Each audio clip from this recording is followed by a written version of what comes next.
ख्वाजा तारीफ गुलशन गवाल मंडी का एक नौजवान तीफी बट कैसे बन गया। जी हाँ, बिल्कुल ये कहानी है एक सर्द रात की, जहां पर दो नौजवान आपस में इस बात पर लड़ाई कर रहे होते हैं कि अंडरवर्ल्ड का भाई मैं हूं, तो दूसरा कहता है नहीं अंडरवर्ल्ड का भाई मैं हूं। इसी दौरान एक नौजवान उनमें से चाकू निकालता है, दूसरे की इशारा काट देता है। इशारा काटने के बाद जो है वो लड़का जमीन पर जब गिरता है, गिरने के बाद जब अपनी आखिरी सांसें ले रहा होता है, तो जिसने चाकू मारा होता है वो थोड़ा सा झुकता है और कहता है कहा था ना भाई से पंगा मत लेना। ये कहानी कोई फिल्मी स्टोरी नहीं, ना ही ये नॉवल है, ये हकीकत की कहानी है गवाल मंडी की। उसके बाद तारीफ गुलशन जो है वो तीफी बट के नाम से आहिस्ता आहिस्ता मशहूर होना शुरू हो जाता है। अब जैसे ही ये मशहूर होना शुरू होता है, इसने अपने बुरे काम जो है वो बढ़ाना शुरू कर दिए होते हैं। कोई कब्जा माफिया, प्रोटेक्शन मनी, इस तरह बढ़ते बढ़ते जो है अब शायद तीफी बट को कोई ऐसा शायद शख्स हो जो उसको ना जानता हो। अब अगर वहीं पर बात करें गवाल मंडी की, तो 90 की दहाई के अंदर गवाल मंडी को गैंगस्टर्स का हब भी समझा जाता था।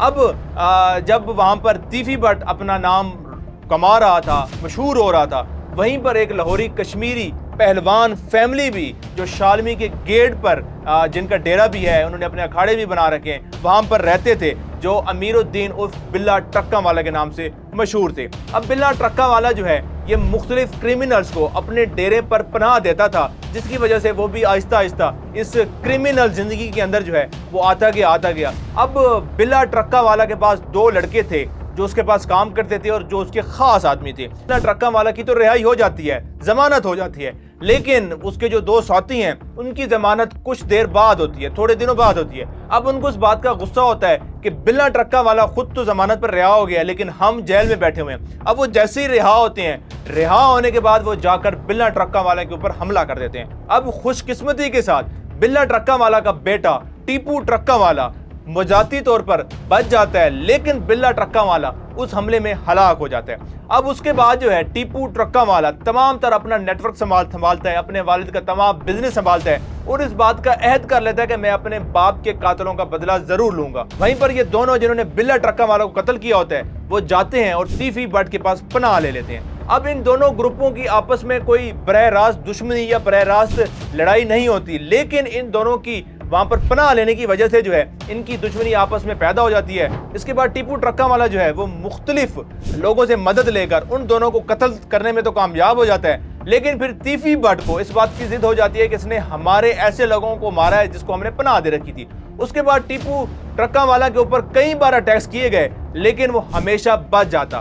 फिर 2003 के अंदर एक बार हमला किया जाता है। हमला करने के बाद जो है तकरीबन 5 से 6 अफराद टीपू ट्रक्का वाला के हलाक हो जाते हैं और टीपू ट्रक्का वाला शदीद जख्मी हो जाता है, लेकिन फिर भी बच जाता है। उसके बाद इस तमाम तर हमले की जो FIR होती हैं, जो मुकदमात होती हैं, वो तीफी बट और गोगी बट पर जो है हो जाती हैं। उसके बाद 2010 के अंदर जैसे ही टीपू ट्रक्का वाला एयरपोर्ट से बाहर निकलता है तो उसको मारने में कामयाब हो जाते हैं। अब इसके कत्ल हो जाने के बाद टीपू ट्रक्का वाला के जो बच्चे थे वो अभी बहुत छोटे थे, वो इस तरह के नहीं थे कि वो नेटवर्क संभालते या नेटवर्क चलाते। अमीर बलाश टीपू जो कि उस वक्त 18 साल का था, वो तमाम तर जो उनके कारोबार थे वो तो संभाल लेता है, नेटवर्क उस तरह नहीं चला सकता ज़ाहिर है जिस तरह टीपू चला रहा होता है। ऐसे ही जवाल का टाइम शुरू हो जाता है इन कश्मीरी पहलवानों का, और वहीं पर ये जो बट बरादरी है ये आगे बढ़ना शुरू हो जाती है। अब बट बरादरी के आगे जो है वो रास्ता बिल्कुल साफ होता है, रास्ता बिल्कुल क्लियर होता है। अभी आहिस्ता आहिस्ता अपने जराइम का जो रेशो है इसको बढ़ाना शुरू कर देते हैं, टारगेट किलिंग और मुख्तलिफ इस तरह के जो है चीज़ें शुरू कर देते हैं, अपनी टीम को, अपने ग्रोह को बढ़ाना शुरू कर देते हैं और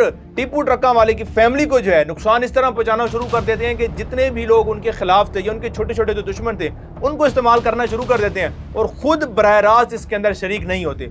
फिर सबसे बड़ा यू टर्न तब आता है 2024 फरवरी में, जब अमीर बलाश टीपू एक शादी में शरीक होता है और उस शादी के अंदर अमीर बलाश टीपू को गोलियां मारकर हलाक कर दिया जाता है। हलाक होने के बाद उसके कत्ल की जो FIR है वो गोगी बट और तीफी बट के ऊपर करवा दी जाती है। तीफी बट जो कि उस वक्त दुबई में मफरूर होता है और गोगी बट जो अभी भी जमानत पर जो है वो रिहा है। उसके बाद तीफी बट को जो है वहां से गिरफ्तार किया जाता है। गिरफ्तार करके जब पाकिस्तान लाया जाता है तो यहाँ पर एक पुलिस मुकाबले के अंदर तीफी बट भी हलाक हो जाता है, लेकिन वहीं पर जो गोगी बट है वो अभी भी जमानत पर रिहा है। अब मेरे ख्याल में इस तरह की सिचुएशन और इस तरह के मामलात के अंदर देखा जाए तो उस वक्त जो है मिसब ٹیپو جو ہے وہ اس نے سنبھال رکھا ہے یہ تمام اپنے ٹرکاں والا کا نیٹ ورک بھی، اس کا کاروبار بھی، اور دوسری طرف جو ہے وہ گوگی بٹ ضمانت پر رہا ہے. تو اس صورتحال کے اندر لاہور میں یہ گینگ وار اور یہ گینگ سسٹم کب ختم ہوگا؟ اپنے کمنٹ سیکشن میں دیجیے گا. ہمیں دیں اجازت، اللہ نے کے بعد.